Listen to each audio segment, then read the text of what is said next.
एक तू ही निरंकार। बोल सतगुरु माता सुदीक्षा सविंदर हरदेव जी महाराज की जय। हे निरंकार प्रभु, मैं तेरी शरण हूँ, मैनू बख्श लो जी। हे निरंकार प्रभु, मैं तेरी शरण हूँ, मैनू बख्श लो जी। तो आज का संतों का विचार है कि महामोह की नींद में सोवत सब संसार, और दया जगी गुरु दया सु ज्ञानवान उजियार। तो यहाँ संत दयाबाई जी, जो संत चरणदास जी की शिष्य सहजोबाई और दयाबाई दोनों हुए, तो यहाँ पे आज उन्हीं का एक महामोह की नींद में सोवत सब संसार, और दया जगी गुरु दया सु ज्ञानवान उजियार। तो संत दयाबाई जी का कहना है कि संतों का विचार है कि जीव नाम भक्ति और परमात्मा से दूर हो चुका है। संतों का कहना है महामोह की नींद में सोवत सब संसार। तो ये कहते हैं कि जीव परमात्मा की भक्ति से, गुरु की भक्ति से दूर हो चुका है, गाफिल हो चुका है। क्यों? क्योंकि मोह माया की नींद ने उसको जकड़ लिया है। तो यहाँ संत सहजोबाई जी, दयाबाई जी यही बात समझाती हैं कि इस महामोह की नींद से वही जागे हुए हैं जिन पर गुरु की दया हुई है। उनके लिए गुरु ज्ञान का सूरज उगा हुआ है, और अब वे मोह के अंधकार में भटकते रहने और दुख पाने से बच गए। कौन बच गए? जिन पर सतगुरु की दया हुई। दया जगी गुरु दया सु। तो दयाबाई जी गुरु की कृपा से उनके अंदर में जो अंधकार था ज्ञानता का, वो सारा का सारा गुरु की कृपा से मिट गया। वो जाग गई है। जागने का मतलब इस संसार के प्रति लगाव कम होना और परमात्मा के प्रति, भक्ति के प्रति लगाव हो जाना। तो ये जागना संतों ने बताया है। फिर कहते हैं कि वो अंधकार में धक्के खाने से फिर वो बच जाते हैं। एक परम सत्य है कि संसार में जागे हुए प्राणी वही कहे जाने योग्य हैं जो जाग कर अपने काम में लग गए। अब कहते हैं कि संसार में वही आदमी जगा हुआ माना जाएगा जो अपना एक सावधानी पूर्वक, जागरूकता पूर्वक अपने संसार में आने के बाद और अपने काम में लग गया, जाग कर अपने काम में लग गया। अब कहते हैं अपना काम क्या है? जाग के अपने काम में लग जाना। वो संसार के परम सत्य के जानने वाले, तो अपना काम क्या है? तो वो कहते हैं जिसमें जीव की भलाई और आत्मा का कल्याण हो। शारीरिक व्यवहार और काम धंधों में तो सभी जाग कर लगे हुए हैं। अब जागना का मतलब यहाँ भी संतों ने बताया है, जो जीव अपनी आत्मा की भलाई कल्याण के लिए कार्य व्यवहार करता है, वो जगा हुआ है। शारीरिक कार्य व्यवहार काम धंधे में तो सभी कर रहे हैं, उठते हैं, सारा दिन मेहनत परिश्रम करते हैं, परिवार पालन पोषण रोजी रोटी के लिए सारे जगे हुए हैं। लेकिन साथ के साथ जो और उच्च कोटि के जो संत महात्मा बताते हैं कि जो महान एक जागरूकता की निशानी, जो अपनी आत्मा का भी कल्याण के लिए दिन रात लगनशील है, जो अपनी आत्मा को भी ऊंचाई पे ले जाने के लिए, जन्म मरण के चक्रों से, शरीर के बंधनों से मुक्त कराने के लिए जो तत्पर रहता है, वो असल में जागा हुआ इंसान बताया है संतों ने। कहते हैं ये शरीर के लिए जो हम व्यवहार है, काम धंधे हैं, संबंध है संसार में, यह भी सब बरतने जरूरी है, परंतु संतों का कहना है कि इनके साथ साथ ही परलोक की भलाई का भी ध्यान रखना बहुत जरूरी है। मनुष्य को अपने लोक और परलोक दोनों में सुधारने की चिंता होनी चाहिए। अब लोक और परलोक दोनों को सुधारने की चिंता होनी चाहिए। अब लोक परलोक दोनों सुधरेंगे कैसे? नाम की भक्ति के बीज इस मनुष्य मन रूपी धरती में बोए जाएंगे, एक न एक दिन तो वो पैदा होने ही होने हैं।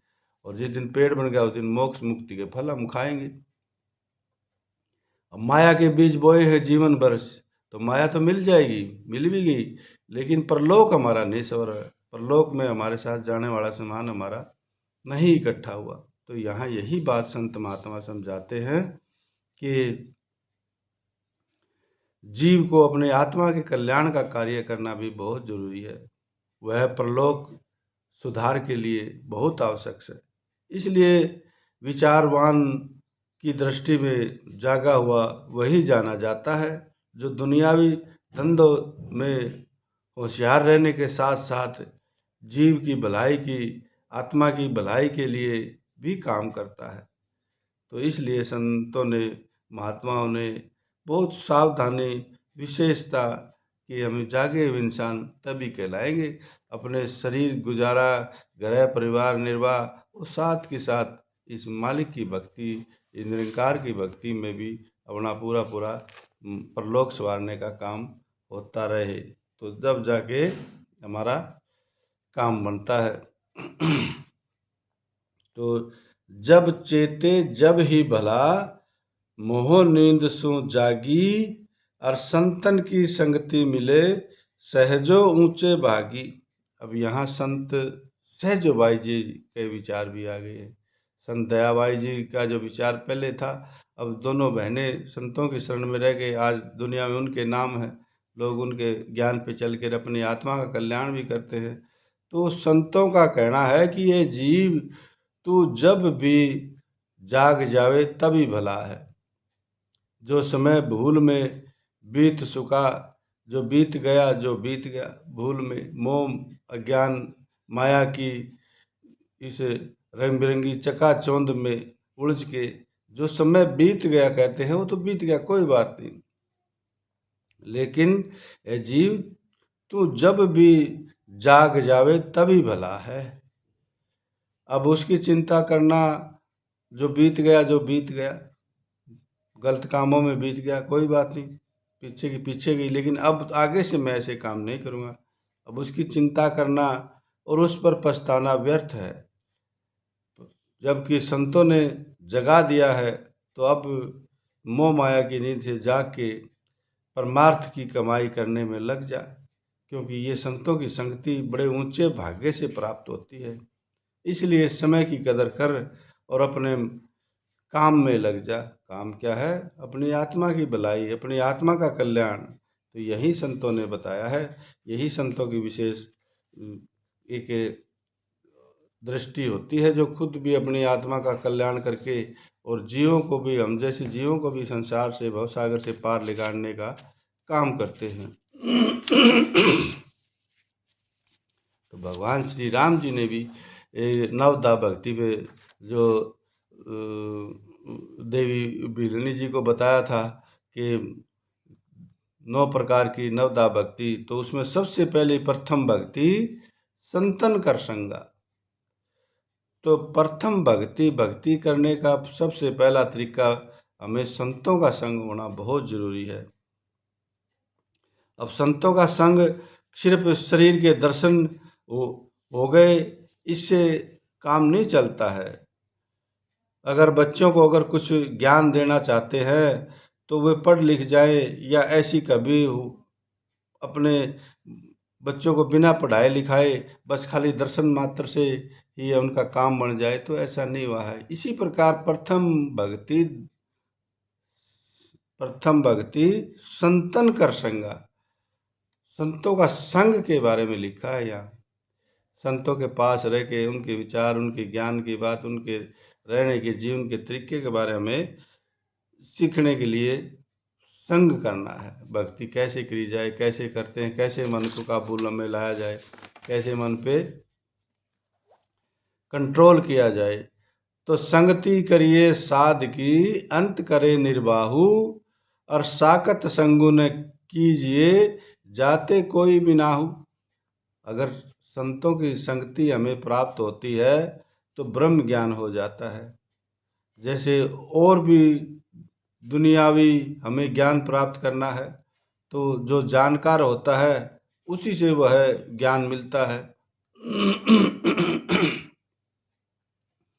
हमें अंग्रेजी पढ़ना है तो हम अंग्रेजी जो जानता है, जो अंग्रेजी पढ़ा सकता है, उसी के पास जाके हम वो अंग्रेजी की भाषा सीखने के लिए हमें जाना पड़ेगा। इसी प्रकार हमें संतों की संगति करने के लिए भक्ति करने का तरीका सीखना है, तो संतों की संगति करनी बहुत ज़रूरी है। इसलिए परमात्मा की भक्ति करे बगैर तो हमारा काम बढ़ना ही नहीं है। साथ के साथ संतों ने ये भी बताया है कि जो जाग के अपना काम कर ले, अपनी आत्मा की कल्याण का भलाई का काम कर ले, जागना यानी अपनी आत्मा के कल्याण के विषय में भी सोचना, मैं कौन हूँ, मैं कहाँ से आया हूँ, क्या न्यू ही जन्म मरण के चक्कर में मरता रहूँगा, चलता रहूँगा। फिर कहते हैं बीती बातों को ललचाकर ध्यान में लाना माया है, और भावी समय के सपने लेकर समय बिताना भी माया है। अब माया के विषय में सतगुरु माता जी ने बताया कि हम बीती बातों को ललचाकर ध्यान में लाना माया है। बीती बातें, पीछे मैं इतना बड़ा राजा था, मेरे इतने नौकर चाकर थे, ये मैं ये करता था, मैं वो करता था, और आज मेरे पास कुछ नहीं है, एक नंग हूँ, बिल्कुल कंगाल हूँ। तो बीती बातों को मन में लाके उन बातों का बार बार दोहराना, ये माया का ही काम है। ये मन मायावी है। जीव को उन्हीं बातों में उनका कोई लेना देना कोई, आज जो मेरे पास वर्तमान में हूँ, मैं जैसा हूँ वैसा हूँ, उसी में संतुष्ट हूँ। समदृष्टि और सबर शांति संत जनों का गहना है, संत जनों का उत्तम जेवर हरि इच्छा में रहना है। तो जो मालिक की कृपा हुई, एक समय राजा हरिश्चंद्र जी थे, वक्त आया एक समय कि उनको कहीं चौकीदारी भी करनी पड़ी। तो वक्त वक्त की बात है, लेकिन हमारे मन के अंदर हमारी अवस्था जो है ना, वो एक ऐसी शांत स्वरूप अवस्था बनी रहे, हर पड़ाव को हम धीरे धीरे पार करते चले जाएं, और मन में ठहराव आना, मन में विश्राम अवस्था का आ जाना, मन की भागदौड़ मिट जाना, ये प्रभु परमात्मा प्राप्ति की निशानी है। नहीं तो मन ऐसे आराम अवस्था में, एक विश्राम अवस्था में, एक ठहराव की अवस्था में, या मन का मायावी सांसारिक पदार्थों के साथ लगाव कम हो जाना, ये सब प्रभु परमात्मा की हमारी भक्ति की का ही फल है। जो मन धीरे धीरे उस मायावी पदार्थों से हटके और भक्ति की तरफ जुड़ने लग गया है। तो इसलिए गुरु माता जी कहती हैं कि हमें बीती बातों को ध्यान में नहीं लाना है। जो हो गया पीछे बीत गया, जो बीत गया ठीक है मालिक प्रभु, अब सतगुरु मिल गए, सतगुरु प्रथम भक्ति संतन कर संगा। और प्रथम में जब मेरे सतगुरु मेरे जीवन में आ गए हैं, तो अब मुझे और क्या चाहिए। अब तो सतगुरु मार्गदर्शक मिल गया, रास्ता बताने वाला मिल गया, अब तो मुझे चलना है आगे की आगे, बढ़ना है आगे। क्योंकि ना इस आत्मा का ना जन्म है ना मरण है, न इस आत्मा को छोटा किया जा सकता है, न इस आत्मा को बड़ा किया जा सकता है। पर इस आत्मा को इन शरीरों में, इन योनियों में यूं ही चलते रहना है। तो एक न एक दिन हम जहाँ से ये आई है वहीं इनको पहुँचाने का काम जब तक नहीं होगा, जहाँ से हम लोग आए हैं वहीं हम नहीं पहुँचेंगे, जब तक हम इन शरीरों के बंधनों में बंधते हुए चलते हुए चले जाएंगे, चले जा रहे हैं। पीछे अनेक जन्म हुए हैं हमारे, क्योंकि आत्मा का तो जब जन्म मरण है ही नहीं, तो ये तो आत्मा तो शरीरों को, जोड़ों को बदलती चलती है। इसलिए कहते हैं मूर्ख है पहचान बिना जो नाम हरि का जपता है। पहचान इस निरंकार की गुरु के माध्यम से, सतगुरु परमात्मा की इस निरंकार की पहचान करा देता है। इसकी पहचान करके फिर हमें इसकी भक्ति करनी है। बिना पहचान किए, बिना जाने समझे सोचे भक्ति करना भी इतना कामयाबी का मार्ग नहीं लगता, कि हम पता ही नहीं कौन है हम भगवान, किसको हम भगवान कहें किसको नहीं। तो ये जानकार जो व्यक्ति है, सतगुरु रूप में जो हमें मिलते हैं, वो भक्ति के मार्ग के जानकार होते हैं, और वही हमको इस रास्ते पर चलने का तरीका सिखा देते हैं। तो प्रथम भक्ति संतन कर संगा। तो आज का संतों महात्माओं का यही विचार है कि जागा हुआ तो वही आदमी है जो औरों को भी जगा दे, और यदि खुद ही जगा वानी है तो औरों को क्या जगाएगा। तो जागने का मतलब हर समय हर पल अपने इस मन रूपी धरती में माया के बीज ना बो के भक्ति के बीज बोते चले जाए, बोते चले जाए, बोते चले जाए। आज का सतगुरु माता जी के चरणों में यही अरदास, हे सतगुरु माता जी, इस संसार में आके आपके बताए अनुसार मैं अपना जीवन बना पाऊँ, यही आपके चरणों में अरदास है। यही कृपा करो, यही एक दया दृष्टि रखना कि ये मन आपके बताए अनुसार जीवन भर चलता रहे और आपके चरणों में इसकी हर समय एक हाज़िरी लगी रहे। इन्हीं विचारों के साथ प्रेम से कहिए धन निरंकार जी।